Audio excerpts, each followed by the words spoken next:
Hey, what's up guys? David Johnson here, and welcome into this week's episode of Best of Skylum, where we take the best photos shot in the field and then leveled up with Skylum software. Now, what is Skylum software? Well, it's really like a community of softwares that you can use to level up your post-processing game. Software like Luminar 3, Aurora HDR, and Lemur that you can use to improve your photos and then get back in the field quickly to take more photos, which is what we all love as photographers. If you want your free copy of Luminar 3 for you to try this out on your own, it's linked below in the video description for you to try out. Now, if you want to see your photos featured on the Skylum Instagram account and even possibly be on these videos, go ahead and head over to Instagram and follow at Skylum_global. And when you share your photos, use the hashtag made with Luminar. And remember, the more photos you share with that hashtag, the more chances you have of being featured on these videos. And also subscribe to this channel to see if your photos made the cut for each week. And hey, if you want to see any specific photographers featured on these videos, go ahead and comment below and we'll definitely check them out. But now let's head into the video where we can see the best of Skylum this week. All right, the first photo that we're looking at this week is by landscape photographer Oleg Rest, and Oleg is an amazing photographer who travels all over the world. I was watching his Instagram stories just this morning and I was inspired to go out and shoot immediately.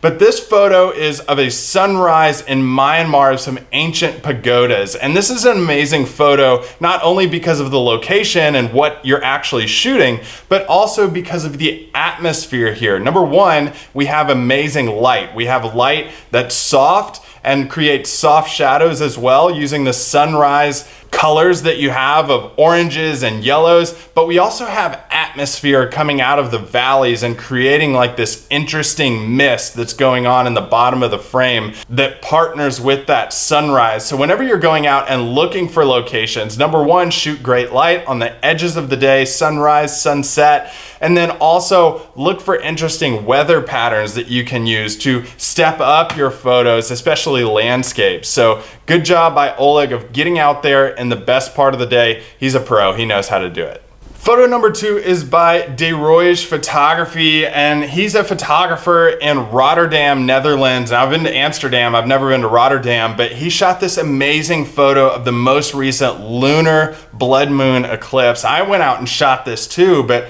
I mean, I'm really envious of his shot of the moon as well, and just having that like secluded moon in the sky at peak eclipse when it turned completely red. It was an amazing scene to witness, and I'm glad that he got an amazing photograph of it as well. Like when you go out and shoot a lunar eclipse and a full moon, it's not like normal night photography where, you know, you shoot Milky Way at 20-second exposures, f2, ISO 800 to 1600, you have a brighter moon setting. So your settings need to reflect that. And he did a great job with this as well, shooting this at 0.4 seconds, f5.6, and ISO 800. It's an awesome shot, awesome selection of settings.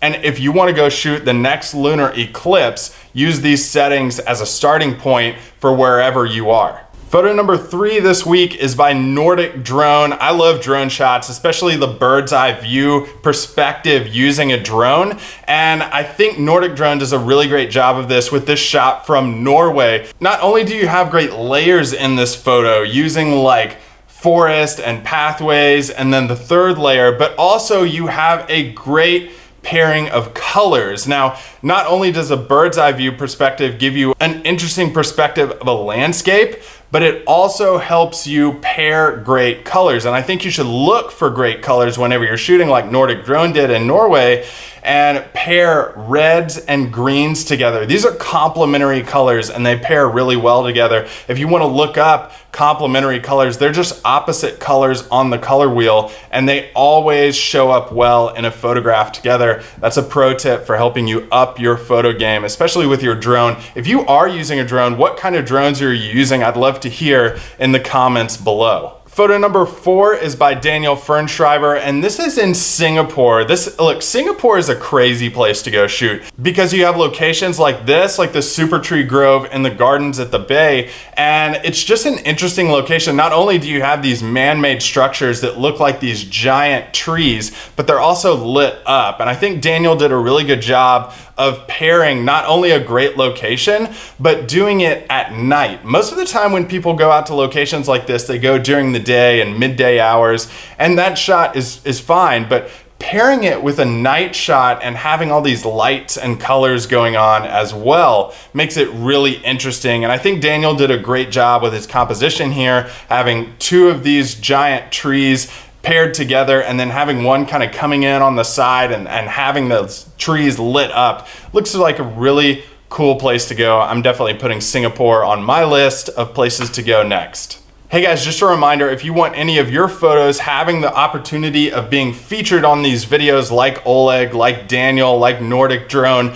head over to Instagram and follow at Skylum_global and share all of your photos using the hashtag MADEWITHLUMINAR. What do you think of the photos so far? Which one is your favorite on the list so far? Comment below with those. Let's head on to photo number 5. Photo number 5 is by Lucas P. Schmidt. Now, I'm not a wedding photographer, and I've done one wedding in my life and said it would be my last one, and that's not because I didn't necessarily like it, but it's just I wasn't good at it. I'm not good at that type of photography, and I'm really envious of people like Lucas who can capture these moments that are so special at weddings. He does a really good job of having like an interesting foreground on the bottom and then leading you straight to the couple that's getting married as the subject of the photo and really featuring them well. But he also does a great job of having a specific look, like a vintage look in this image. I really like the way this looks for weddings and not just having that standard shot, but also creating like a look in your image and having a specific brand almost to the style of your image. Photo number 6 is by Win Maxino, and I know I'm not necessarily supposed to show favoritism in these videos, but this is probably my favorite photo on the list. What do you guys think? Comment below. Is this your favorite?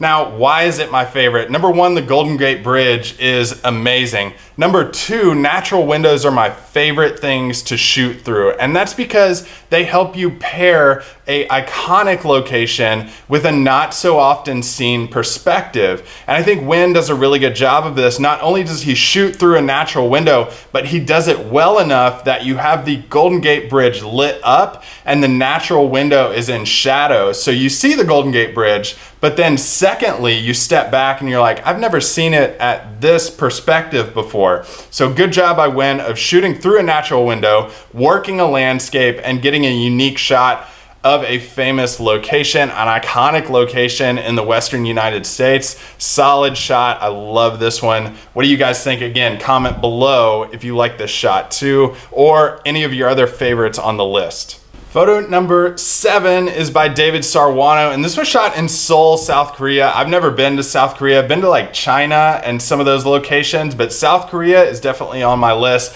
Now, David does an excellent job in this image, and the name of the game in this image is lines, patterns, and repetition. Anytime you pair those things together, it's gonna be a successful shot. Looking for those interesting lines and shapes and repetition, having those shapes occur over and over and over in the photo, and then leading you to a subject using that repetition, using those lines and using those shapes over and over and over, you're gonna have a great photo every single time. So look for those things in your shots. Awesome job by David. I love this shot. It's a really cool scene of South Korea that I may not have thought that I would ever see in South Korea, and that's what makes it really interesting to me. All right guys, that does it for this week. If you want your photos featured on the Skylum Instagram account and possibly on these videos, head over to Instagram, follow at Skylum_global, and when sharing, use the hashtag MADEWITHLUMINAR. Now also follow this channel to see if your photo made the cut. This was David Johnson signing out this week, and hey, if you want to follow me, I'm a landscape photographer and a YouTube creator, and my channel is linked below in the video description if you guys want to check that out, where I help you improve your landscape photography photography with in-field and post-processing tutorials,